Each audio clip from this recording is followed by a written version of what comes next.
talk about that later on. You have got a fan base here then. The hype train has left the station.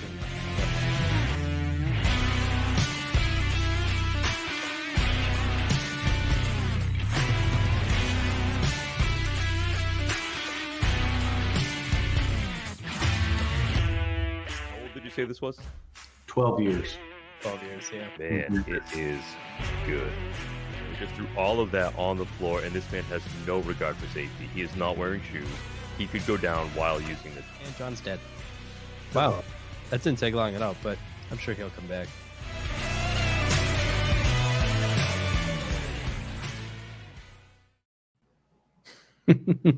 Hey, man. How's it going? It is going well. Hello. Happy Tuesday. How are you? I am doing well. Thank you, everyone, so much for joining us tonight. It is Weekly Whiskey back on Tuesday nights. We are live. We are fired up. We're about to have a good time tonight. I'm about 36 hours off a plane back from Kentucky, so lots to talk about. I'm trying to think. Last week was a busy week. We did a nice bullet selection with Boston Scally Co. on Monday night. We did a live Penelope blend on Tuesday. The week before, we did a Westland pick on top of all of our other shenanigans. So it's kind of nice to be here on Tuesday. It's our first stream of the week. Certainly won't be our last. Catch us off after hours on Thursday. But before we hit up barrel news, doing well, my friend. It's good to. Summer's not quite over. Like I can kind of feel fall coming, but still a little hot. Shit! I thought it was. I thought we were just about to get into the fall season here, and then it was like, guess what, man? 85 degrees up your nose. Enjoy that with your thick Maine blood, you stupid asshole. And I was like, oh, okay, oh sure, I'll try to enjoy it. So subtle. I mean, it checks out. So when I was in Kentucky, I think the coolest it was like 91 degrees. It was so hot every day. You know, you go tasting on the first floor warehouses, and we just come out just drenched in sweat. But that's an excellent segue. It's an excellent segue into the our bourbon single barrel news. It's been a couple of weeks since we've really dug in and talked about this because we've been doing barrels and barrels and barrels and barrels. But we did submit our second sample from the Boston Scally Co. collab last Monday. So we'll be hearing more about that. We'll get the age, all that kind of fun stuff up soon. While I was in Kentucky, we had a really good time. Picked not one, but two turkey barrels with Bruce Russell and Campari. Really good time. We have a, this is probably the first time anyone's hearing it. We have a 12-year Camp Nelson A, and we have a 10-year Warehouse S coming along. So two really interesting, really fun barrels. Really good time. That's right. It was a 12-year Russell's Reserve single barrel. So that's going to be fucking. Yeah. I mean, it was unreal. It was darn near unanimous. Once we were like, all right, cool. You know, and then we went back and got a second barrel after that. But just incredible depth, especially, I mean, 12 years is, you know, it's not like it's a 15 or a 16 compared to a 10 or 11. That extra year, though, is just absolutely crazy. So I'm pumped for that. And I know you are because I texted you right afterwards and you sent me some emojis. Sign me up. Yeah, it was a good time. We headed on over to Buffalo Trace after that, picked some good stuff there. The next morning, we woke up nice and early and trucked into Indiana. Took 5 new barrels from Starlight, which is super awesome. We have some Oloroso Sherry, we have some Tawny Port, we have some Armagnac, we have some Heavy Char, and we have some other good stuff coming from them. And then last but not least, we took a new Maker's Mark Private Select, which will be the first one of the program. Really excited about that. Used a lot of that brand new stave that people have been talking about. It is as good as people are hoping it is. Really jazzed about that. And then on top of that, did some satellite tastings as well. Some Knob Creek, some Tumblin' Dice, some Bullets, more Bullet on top of the Boston Scally Co. and then Old Pepper. So a pretty productive couple of days. Was glad to come home and take a nap. But keep an eye out. Join up at the Our Bourbon Single Barrel Program if you're curious about any of those. And you can also get information about that if you subscribe to the channel or check out our Patreon. So I think that covers the news. That was a lot of news in a short period of time, but that's a lot of news. That's a lot of barrels in a short period of time. I'm glad that you're willing to do all of this very hard work for us, though. Very helpful of you. Very nice. Admittedly, like it is fun. Like I'll admit it is the most fun thing in the world, but by the time I get home, I am beat. I want nothing but ice water and Caesar salad. And this is the first whiskey I've poured since I got home, because I got home and was like, you know what? I can't. Check liver light's still on. Got to take a little break. I can't even look at bourbon right now. Just get on the couch, watch a little TV, take a break. Little League World Series is on. Enjoy a couple of games. Yeah, that's pretty much it. Recovering from Kentucky is as much work as being in Kentucky itself, but it's worth it because That was, believe it or not, that was barrels I'm gonna lose track. It was barrels 101 through 115 for the our bourbon program this year. So that's a big glass ceiling to crack. Yeah. Shattered, really. Will the turkey Nice. picks be in time for Christmas? That is a very funny question to ask, because even if they say yes, These will hit in January at the very earliest. There's just no way. Turkey's too backed up. Yep. I want them to. There is a possibility. There is a chance they're trying to expedite them due to just the sheer size of our bourbon. But, best to under promise on that one. I'll expect a January, which is cool. They're really good. Yep. They're worth waiting for. But yeah, they're not the speediest operation. So this is no Nulu Nashville Barrel Company that turns around in 2 to 6 weeks. So we've got a little waiting to do. It'll be worth it. But hope that, which is good, you guys can all spend for Christmas, buy shit for people that you like and love, and then in the new year it'll be barrel. We'll probably put together another video guide for you too during your holiday shopping season, so that way you know what to get and to for whom to get it, because you don't want to get the right bottle for the wrong person. It just won't work out. Trust me. You'll have to then send the bottles to us, and we'll have to dispose of them properly for you. And that's work too. Yeah, exactly. But that also does tie in nicely to what we're here to talk about tonight, which is we are on the cusp of bourbon release season. Here we go. Limited editions rolling out from just about every place. Undoubtedly, you've been checking out all the other publications. Break Your Bourbons get their release calendar and everything. You've seen all these things. You know what's coming. Tonight, we're not going to tell you what's coming. We're going to tell you what we're excited about. Mm-hmm. And Jay, I know you got a list of things going on. I got a couple here right behind me that our viewers can see right now. I've got actually these are they all from last year? The old fits might be no, that's a spring release that's up there. But these are all these things that roll out every year. The producers put out their best bottles, and then in Maine we see them in like fucking March or something. So it'll be springtime before I get my paws on them, but hopefully we get some good stuff coming down. What do you want to talk about, man? What are you excited about? What is getting you wound up for release season? Man, so obviously, everyone expects things like Antique Collection, talking about the Pappies, fun stuff. I'm still always pumped for Thomas Handy, but what I'm more interested in, and I think this will actually tie in well. I was thinking about this the other day. I was thinking about while I was in Kentucky, but we saw FAE 01 from Maker's Mark drop earlier this year with the promise of an FAE 02, and I think that it is no surprise that we haven't seen it yet. They are gearing up, ready to drop that sucker for the fall release season, is my guess, and I'm pumped for that. I really liked FAE 01. I thought it was as good or better than SR4 PR5, SE4 PR5, SE4, yeah. C3PO, so I think that FAE 02 from Maker's Mark, using that new interesting stave, going for those rickhouse smells, crazy cool stuff. That's the first thing I'm excited for, and that's kind of my halfway in. But I like what Maker's Mark has been doing all year with the cast strength, what they've been doing with the limited editions, what they've been doing with the wood finishing series. So I'm pumped to see this one coming out alongside the big boys, and I think there's a good chance people can actually find this one. Absolutely, man. These things, they hang out on the shelf for a while around here anyway, which is great because I think these are all really good. From RC6 all the way up, they've done a great job with these wood finishing series. And I really like how each one is very much its own unique finish.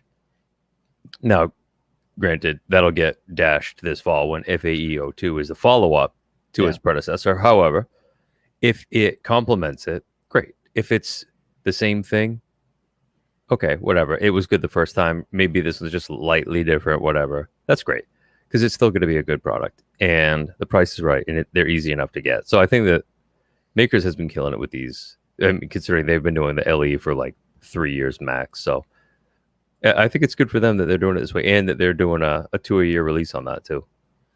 Yeah, and it's nice to see them. They're going to do 2 a year. They're going to differentiate a little bit. They've been just plowing through sustainability initiatives, like trying to really show what it means to release, because Maker's Mark only has that one mash bill. They only have that one bourbon. It's about the same age. Every barrel is rotated to be consistent. So they've put a lot of work into showing what sets Makers apart. not only in just like a release sense, but from sustainability sense, their work with the other, bourbon folks and some of the initiatives they got with the universities. But I'm just really excited to see what their second riff on FAE is. And I bet it's going to be more intense. I bet it's going to be aimed for kind of those fall cooler nights and flavors. And I can't wait to side by side them.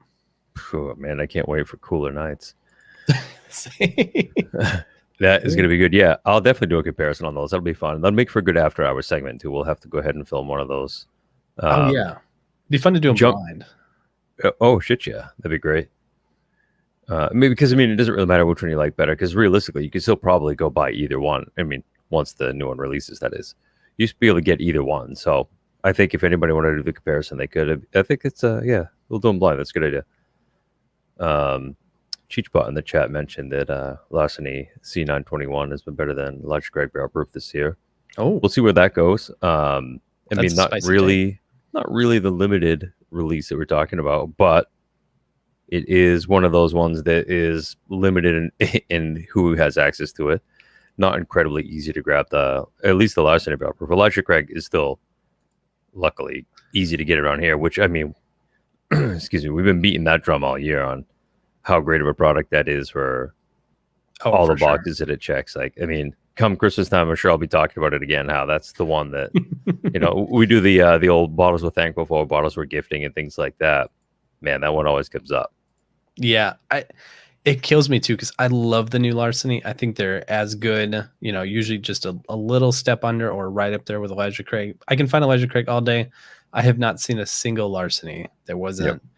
Provided by Heaven Hill. I'm thankful that I get to see them in that way, but they aren't always consistent, and I just want to go buy more. I'm nursing the last legs of all of this year's releases because I can't find a bottle anywhere, and I don't do secondary, so that's a little tough.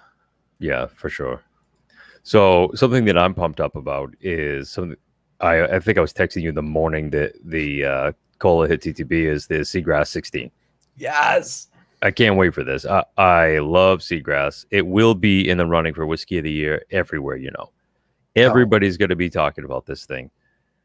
And most people are currently, but you know what I'm saying? This is going to be a big one for the rest of the year. Everybody's going to be saying Whiskey of the Year contender. I think it's absolutely going to be up there. It's going to be in my top. There's no bones about it. I haven't had anything else this year that's excited me this much. The 16 year, I'm over the moon about this. Bring it on. Oh man, from the moment you were like, I texted you that morning, and I was like, John doesn't text me in the mornings. Yeah, Seagrass, that's the only exception. That's right. And I can tell you right away, regular old Seagrass, not regular at all. It's up there. It is scoring as well. The only other things that have scored as well as it this year is Lafroig 32, which is about $1,100, in a Breccolati Cuvée 407. No, sorry, 640. Yeah, 640. No, 407. Sorry. The Cuvée cask, yeah. Yeah, Cuvée. That's great. Which is 7 years old and a dusty Scotch. So only 3 things have scored that high, and the third one was Barrel Seagrass. I love it. It's available. You can go buy it right now. I can go buy it right now. I know for even $75 to $80. Even it's very John tough can go buy it right now, which is we really we don't have it here.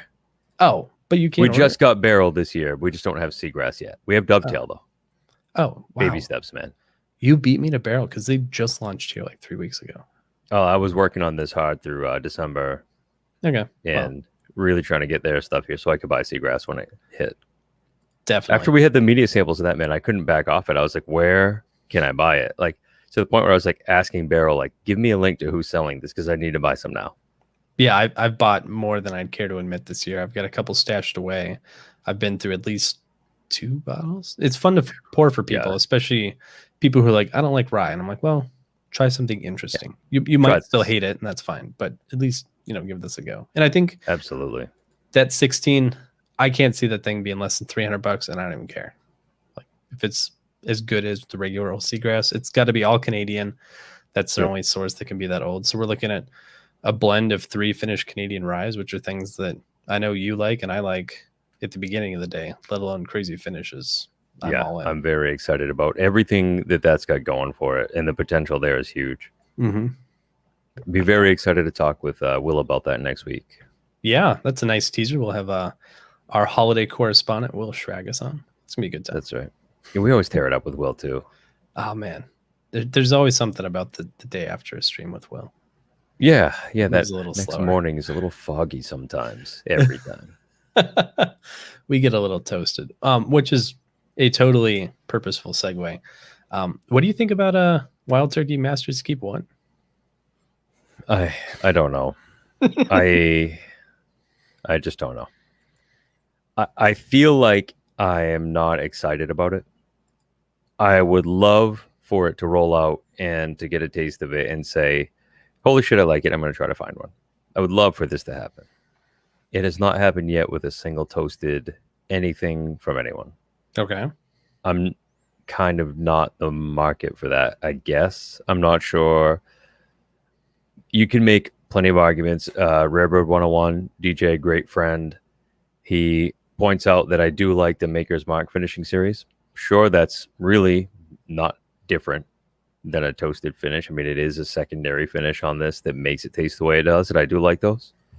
So, I mean, there's definitely a good point to be made there. I just don't know. I mean, the Michter's toasted, the Woodford Double Oaks. Geez, off the top of my head, I guess I can't rattle off too many. Elijah Craig toasted. I haven't liked any of these really. I mean, like they're all fine. I don't like dislike them, but for a premium once a year product that's going to cost just shy of $200, I don't know.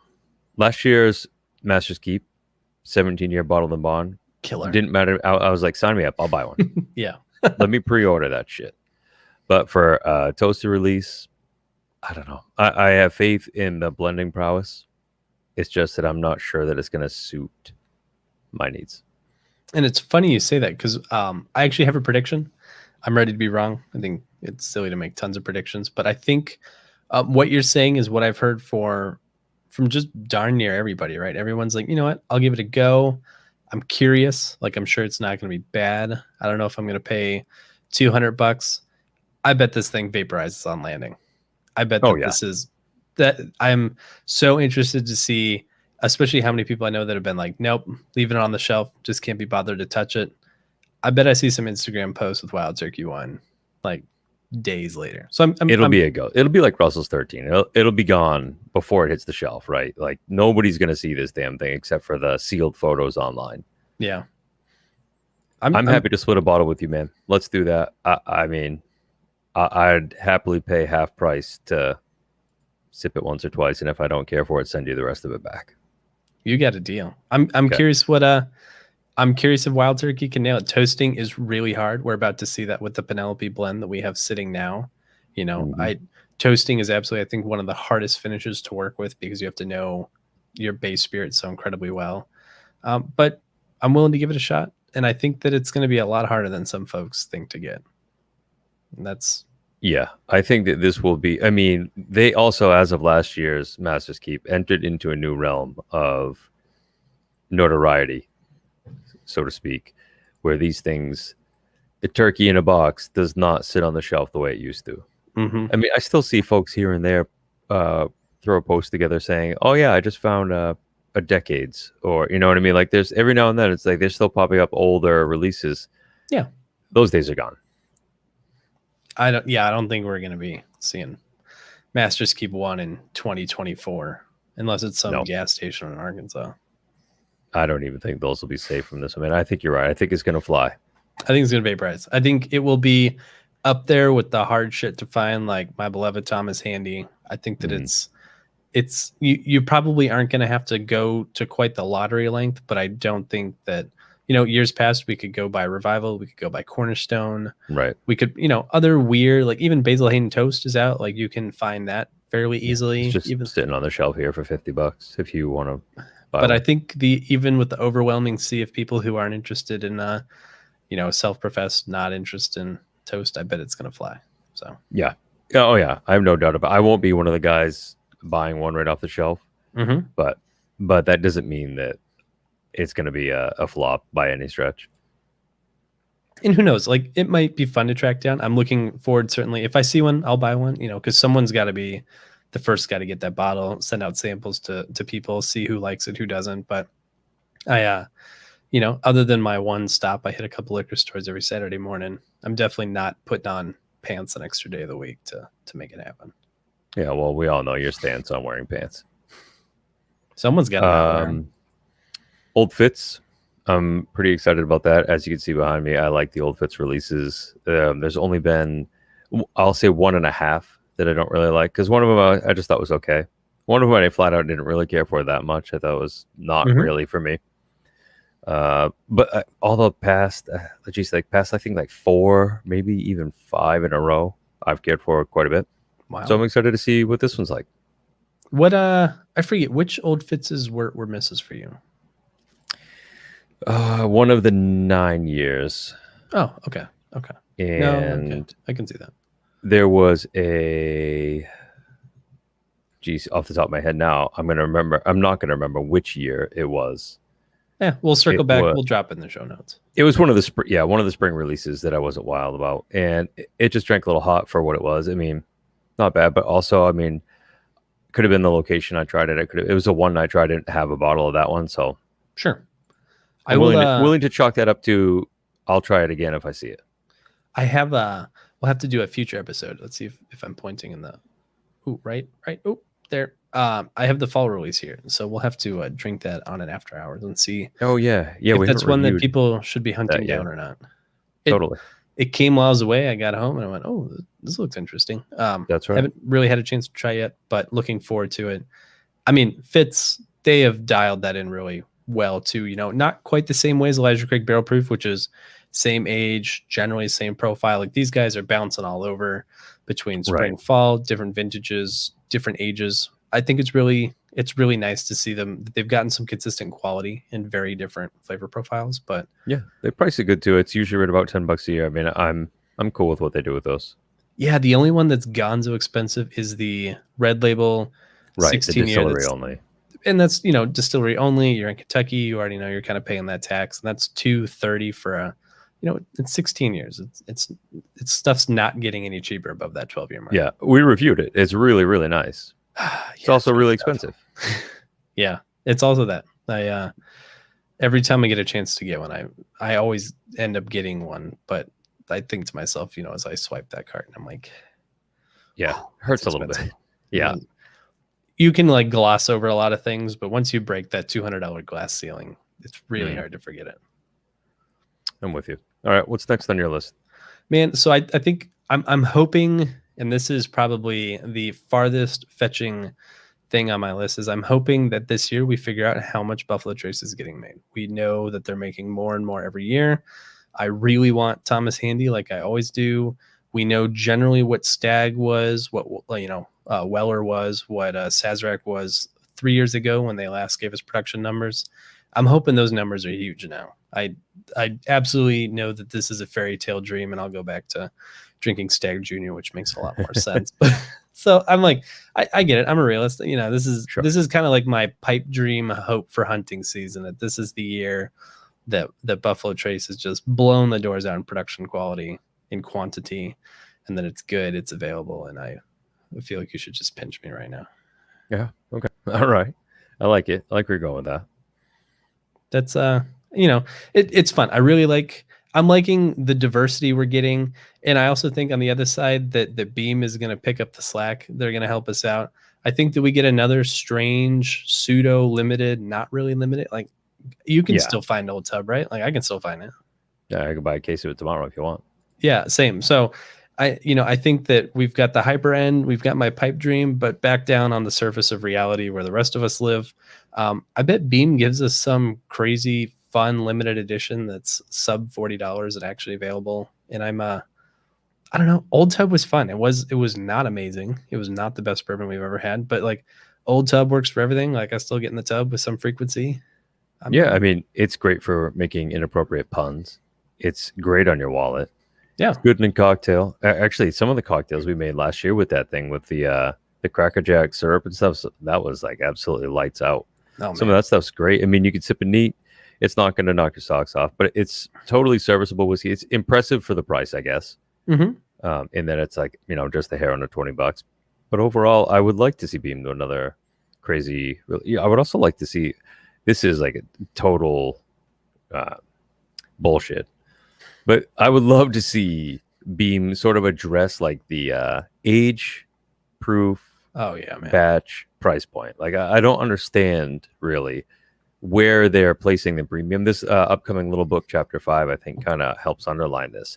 I don't understand what they imagine a premium product to be, because if it's age, then Knob Creek 15 should be the most expensive thing they've got. Mm-hmm. If it's proof, then you would also think that Knob Creek would be a more premium product than, say, Baker's. If it's single barrel products, then you would think that Baker's would be way up there, or that Jim Beam's, signature or whatever it is that they're calling this, like a single barrel product in the, I think it's only like a $40 price point too. Like I'm having a hard time understanding where the price point is, because if it's proof, Booker's would be higher than Knob Creek and Baker's. If it's, I'm just unsure. That feels a little muddy to me. And Right. if they threw a special release in there, like, hey, look, this is a special release of Booker's, it's $300 and it kicks total ass, I'd be like, hey, cool, I get that. That makes perfect sense. I'd probably even fucking buy one because I'm a Booker's fanboy. But I mean, think that'd be really cool. I could not agree more. In your sentence there just a minute ago, there was like, I'm really not sure. I have to imagine there's a product manager somewhere in Beam that is looking over their portfolio. You know, they've just hired him. He's coming in the door. He's going to do something new and crazy. And is standing in front of the whiteboard just scratching his head like, how do you determine what these prices are? Like, how do you determine how old, like Baker's is more expensive, but younger and lower proof? And also Booker's single is barrel 6 years, but the most expensive in Knob Creek 9-year is cheaper. Yeah, like I don't. Is it? Do they factor in the pewter? You know, the cork caps and like the wooden boxes.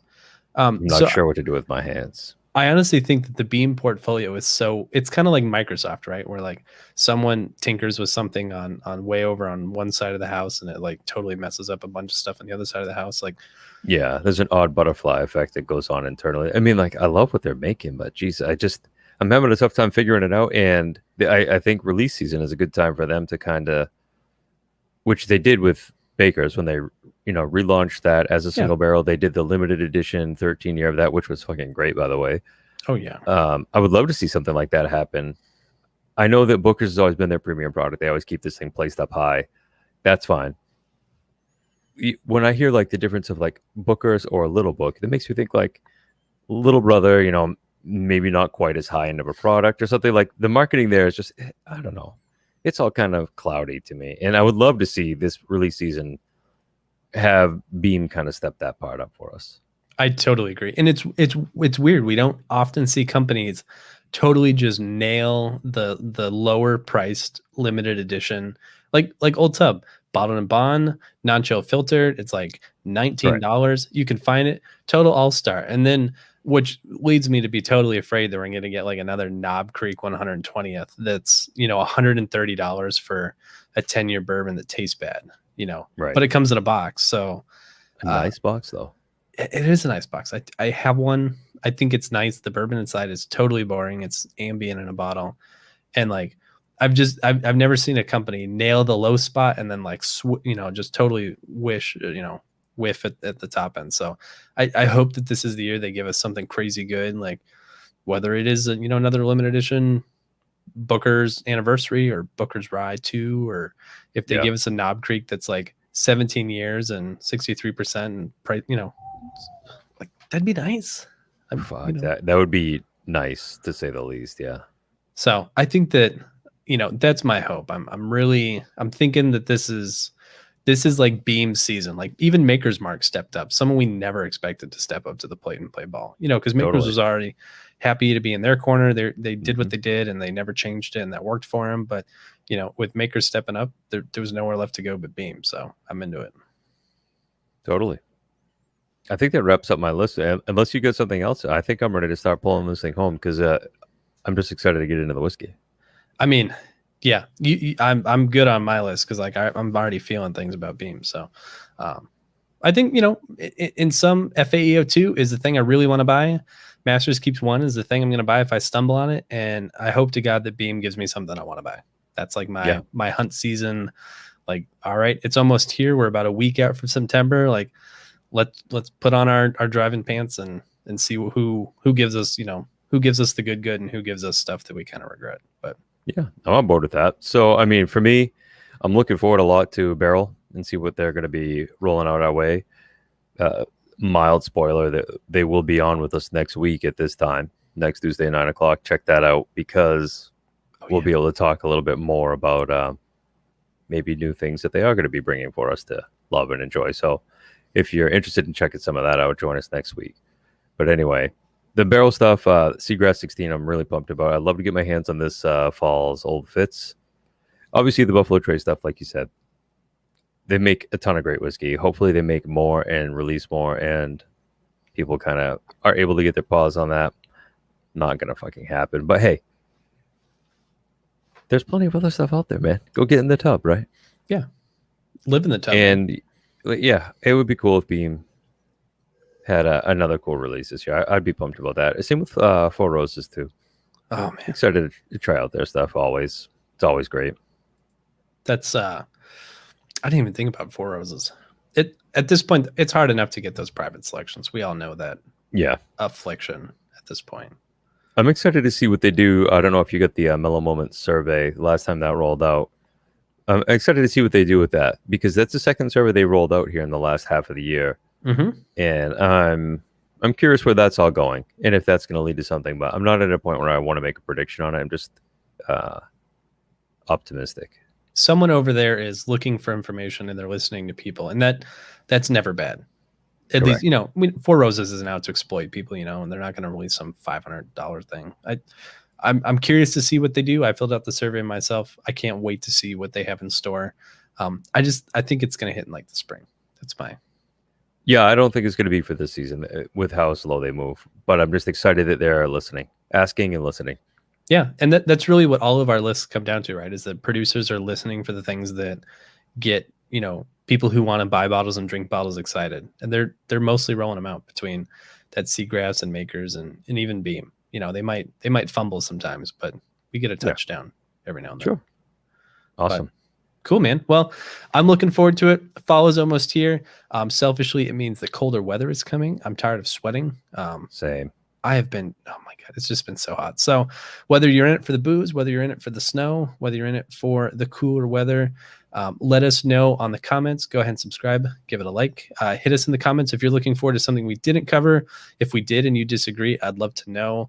If you're just straight up jazzed about Seagrass 16, we can all fangirl together because I'm pumped for that one. But in the meantime, you can join us here again next Thursday for After Hours. Well, I guess this Thursday too, Next is this. Every Thursday. How's that sound? Every Thursday. That has a good ring to it. Every Thursday here on Weekly Whiskey for After Hours. If you're looking for more from John, you can find him at the Bourbon Finder. He's got a great website, Instagram. He is on the Tweeter as well. It might be a decade between tweets, but he's on there. He'll see you. But in the meantime, check him out on Instagram, his website. And I am Jay from Whiskey Raiders. We are your Rotten Tomatoes of whiskey, covering news, releases, reviews, really good stuff there. And together we make up the Whiskey Net, which is supporting Weekly Whiskey here. If you'd like to support what we do, hop on over to patreon.com/thewhiskeynet. And we've got some good stuff coming next week. So I hope you'll stop back by, check it out. We always have a good time with Will. It's me, man. Yeah. I hope we get to taste Seagrass. That's where I'm going. Yeah. I don't know how much we're going to have to talk about because I might just be enjoying the whiskey and not being able to even use words. Well, but either way, I'm super pumped about next week's show. We'll have a good time. Tonight was heavy on chatting and low on sipping. Next week, I guarantee will be the inverse. I'll send you an invoice. How's that? You can invoice me for the inverse. Okay. Done. But so go ahead, stop on back by. Thanks for watching tonight, guys, and have a good one. Cheers. Cheers, guys.